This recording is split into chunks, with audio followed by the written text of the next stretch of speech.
السلام علیکم ورحمۃ اللہ وبرکاتہ۔ اللہ رب العزت کا احسان اور شکر ہے کہ اس کی توفیق سے ایک سلسلہ شروع ہونے جا رہا ہے۔ یہ قرآن پاک کی تفسیر کا سلسلہ ہوگا انشاءاللہ، ایک آیت یا دو آیت کا، تاکہ ہم اللہ کے پیغام کو سمجھ سکیں۔ ایک آیت کی تفسیر یا دو آیت کی تفسیر ہوگی انشاءاللہ ایک 10 منٹ کے آڈیو میں۔ اللہ رب العزت ہم کو اور آپ کو قرآن پاک سے قریب ہونے کی توفیق عطا فرمائے۔ قرآن پاک کیا ہے؟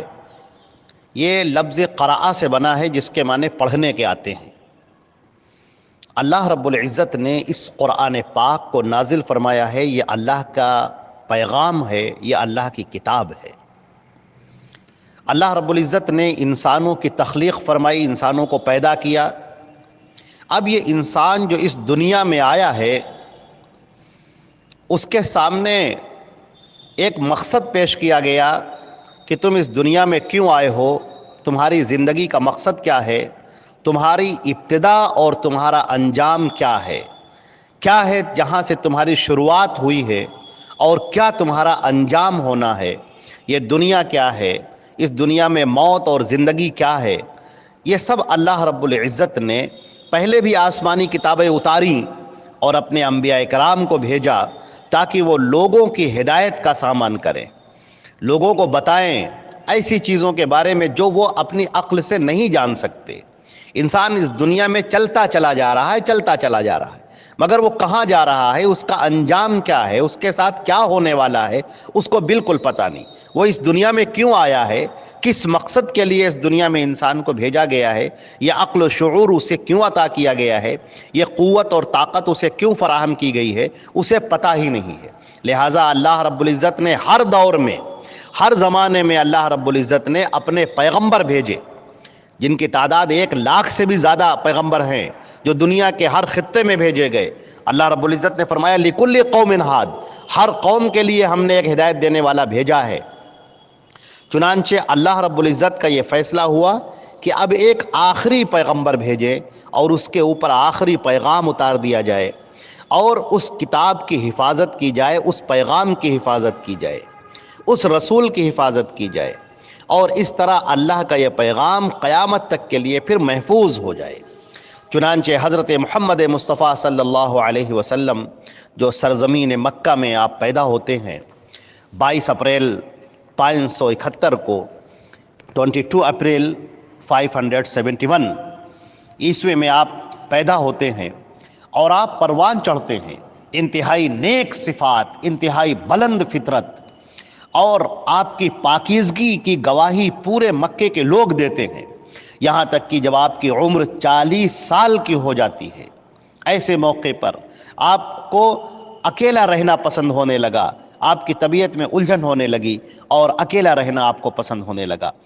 نبی کریم صلی اللہ علیہ وسلم، حضرت محمد مصطفیٰ صلی اللہ علیہ وسلم، مکے سے پاس میں ایک پہاڑ تھا، وہاں پر آپ پہنچ گئے، جسے غار حرا کہا جاتا ہے، کیو حرا۔ آپ وہاں چلے جاتے تھے، وہاں پر آپ رہتے تھے، اور آپ فکر میں غلطہ رہتے تھے، سوچتے رہتے تھے کہ یہ کیا کر رہے ہیں لوگ، انسان کا مقصد کیا ہے، انسان کی زندگی کیا ہے۔ ایک دن آپ اسی حالت میں تھے، یہ 13 رمضان کا دن تھا، اور اگست 610 عیسوی تھی، 610 عیسوی، کہ اچانک اللہ رب العزت کا فرشتہ حضرت جبریل علیہ السلام آپ کے سامنے انسان کی شکل میں آ گئے، اور آپ سے کہا پڑھ۔ آپ نے کہا بھائی میں پڑھا لکھا نہیں ہوں۔ انہوں نے کہا نہیں، پڑھ۔ آپ کو سینے سے بھینچا، آپ کو لے کر اپنے سینے سے لگایا اور چھوڑ دیا، اور کہا پڑھ۔ آپ نے کہا میں پڑھا لکھا نہیں ہوں۔ 3 مرتبہ ایسا ہی ہوا کہ آپ سے وہ کہتے کہ پڑھ، اور آپ نے کہا کہ میں پڑھا لکھا نہیں ہوں، اور وہ آپ کو اپنے سینے سے لگاتے اور اس کے بعد چھوڑ دیتے۔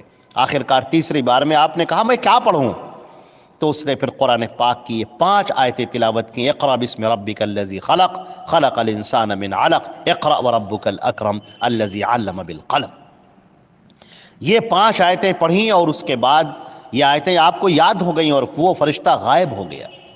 اب نبی کریم صلی اللہ علیہ وسلم لرزتے ہوئے گھبرائے ہوئے اپنے گھر واپس آتے ہیں، اپنی بیوی حضرت خدیجہ سے کہتے ہیں مجھے چادر اڑا دو، مجھے کمبل اڑاؤ، زملونی زملونی، مجھے بخار سا آ رہا ہے۔ اور اللہ کے رسول صلی اللہ علیہ وسلم کے بخار آ گیا شدت سے۔ حضرت خدیجہ نے جب یہ پورا واقعہ سنا، کہا کہ کیا ہوا، اور انہوں نے پورا واقعہ بیان کیا۔ کہا آپ پریشان نہ ہو، اللہ آپ کو ضائع نہیں کرے گا، آپ تو نیک ہیں، آپ تو لوگوں کی مدد کرنے والے ہیں، ہمدردی کرنے والے ہیں، دوسروں کا بوجھ اپنے سر پر رکھنے والے ہیں۔ چلیے میرے چچا زاد بھائی ہیں ورقہ ابن نوفل، ان سے چل کے پوچھتے ہیں۔ ورقہ ابن نوفل کے پاس آپ پہنچے اور حضرت خدیجہ نے کہا کہ ذرا سا دیکھیے یہ آپ کے بھتیجے کیا کہہ رہے ہیں۔ ورقہ ابن نوفل بہت بوڑھے ہو چکے تھے اور انہوں نے یہودیت اور عیسائیت کو پڑھ رکھا تھا اور آخر میں وہ عیسائی بن گئے تھے۔ اس دور میں حضرت نبی کریم صلی اللہ علیہ وسلم ان کے پاس پہنچے اور اپنا پورا واقعہ ان کو بیان کیا کہ میرے ساتھ یہ ہوا۔ انہوں نے کہا محمد یہ وہی فرشتہ ہے جو موسیٰ اور عیسیٰ کے پاس آیا کرتا تھا، تم کو مبارک ہو، تم اس امت کے رسول ہو، نبی ہو تم، اور کاش کہ میں اس وقت تک زندہ رہتا جب تمہاری قوم تم کو نکال دے گی۔ نبی کریم صلی اللہ علیہ وسلم نے کہا وَمُخْرِجِيَهُمْ، یہ میری قوم مجھے نکال دے گی، میری تو اتنی عزت کرنے والے لوگ ہیں۔ ورقہ ابن نوفل نے کہا جب بھی کوئی یہ اللہ کا پیغام لے کر اپنی قوم میں آیا ہے تو قوم اس کے دشمن ہو گئی ہے۔ چنانچہ یہ پہلی وحی تھی جو آپ کے اوپر نازل ہوئی، اور اس کے بعد پھر سورہ مدثر نازل ہوئی جہاں پر آپ کو یہ فرمان دیا گیا کہ اے نبی ہم نے آپ کو نبوت سے سرفراز کیا ہے، اور آپ کا کام یہ ہے کہ اللہ کے اتارے ہوئے پیغام کو اس کے بندوں تک پہنچاؤ، یہ تمہارا کام ہے۔ چنانچہ اللہ کے پیارے رسول صلی اللہ علیہ وسلم اللہ کے اس پیغام کو اس کے بندوں تک پہنچانے کے لیے کھڑے ہو گئے۔ اللہ کا یہ پیغام جو آپ کے اوپر اتر رہا ہے یہ قرآن پاک کی شکل میں ہے، اور آپ کے سامنے فرشتہ آتا ہے اور وہ آپ کو اللہ کا پیغام سناتا ہے۔ جو اللہ کا کلام آپ کے اوپر اتر رہا ہے اسے قرآن پاک کہا گیا، وہ اللہ کا کلام ہے، وہ اللہ رب العزت کا پیغام ہے جو اس کے بندوں تک پیش کیا گیا، اور وہ قرآن اس کے اندر اس قدر جاذبیت کشش ہے جیسے ایک میگنٹ کے اندر ہوتی ہے جو لوگوں کو اپنی طرف کھینچ لیتی ہے۔ قرآن پاک یہ اللہ کا کلام پورا عرب ششدر رہ گیا، وہ لوگ کہنے لگے یہ کیسا کلام ہے۔ قرآن پاک میں اللہ رب العزت نے فرمایا کہ یہ میرا کلام ہے، یہ میں اتار رہا ہوں، میں اس کا نازل کرنے والا ہوں، میں آسمان و زمین کا پیدا کرنے والا اور تم کو پیدا کرنے والا، تمہارے باپ داداؤں کو، آبا و اجداد کو پیدا کرنے والا، اس پوری دنیا کو خلق کرنے والا، اور تمہیں میرے پاس پلٹ کر آنا ہے۔ میں اس کلام کو نازل کر رہا ہوں، یہ میری کتاب ہے، یہ میرا کلام ہے، اور کوئی اس جیسا کلام نہیں لا سکتا۔ تم سارے انسان اور جنات مل جاؤ اور اس قرآن کے جیسا کلام بنانا چاہو تو ناممکن ہے، تم بنا بھی نہیں سکتے۔ چنانچہ اللہ رب العزت نے اس قرآن پاک کو پیش کیا، اپنے نبی حضرت محمد مصطفیٰ صلی اللہ علیہ وسلم پر اتارا، اور انہوں نے اس کو دنیا کے سامنے پیش کیا۔ یہ اللہ کا کلام ہے، اللہ کا پیغام ہے۔ ہر انسان کو اس سے واقف ہونا چاہیے۔ اس دنیا میں ہر وہ شخص جو سانس لے رہا ہے، انسان ہو یا جنات ہو، اس کو اللہ کے اس کلام سے واقف ہونا چاہیے۔ یہ اللہ کا میسج ہے، اللہ کا پیغام ہے، اور اس پیغام سے واقف ہونا چاہیے۔ اگر آدمی اس سے واقف نہیں ہوتا ہے تو وہ اپنی زندگی ضائع کر رہا ہے۔ جیسے صحرا میں، ریگستان میں کوئی شخص ہو اور نقشہ اس کی جیب میں موجود ہو، میپ، مگر پھر بھی وہ ادھر ادھر بھٹک رہا ہے، اسے صرف اتنا کرنا چاہیے کہ وہ جیب سے نقشہ نکالے اور اس کے مطابق چلنا شروع کر دے، وہ کامیاب ہو جائے گا۔ اور اگر ایسا نہ کرے گا تو بھٹک بھٹک کر اپنی زندگی وہیں پر ختم کر دے گا، مگر اسے نجات کا سرا نہ ملے گا۔ چنانچہ اللہ رب العزت کا یہ کلام ہے، یہ قرآن پاک ہے، اس کو سمجھنے کے لیے ہر آدمی کو آگے بڑھنا چاہیے اور اس کو سمجھیں۔ اللہ رب العزت نے چاہا تو یہ قرآن پاک کی تشریح ہوگی۔ قرآن پاک کے اندر 114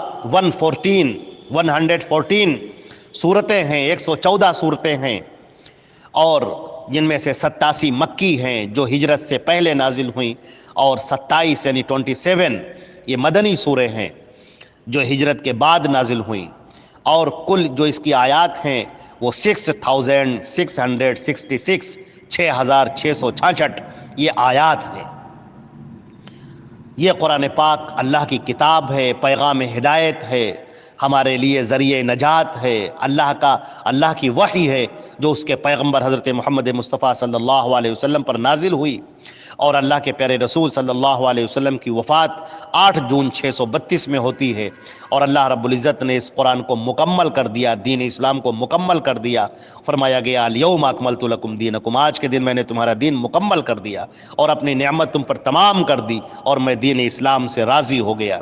لہٰذا ہمارا فرض یہ ہے کہ ہم قرآن سے جڑ جائیں، اس سے وابستہ ہو جائیں، اس کے پیغام کو اس کے رسول صلی اللہ علیہ وسلم کی احادیث کی روشنی میں سمجھنے کی کوشش کریں۔ اللہ رب العزت ہم کو اور آپ کو توفیق عطا فرمائے، اور اللہ رب العزت اس کے سننے پر اور پڑھنے پڑھانے پر اور سننے سنانے پر اجر عظیم عطا فرمائے، اور ہمارے لیے آپ کے لیے صدقہ جاریہ بنا دے۔ والسلام علیکم ورحمۃ اللہ وبرکاتہ۔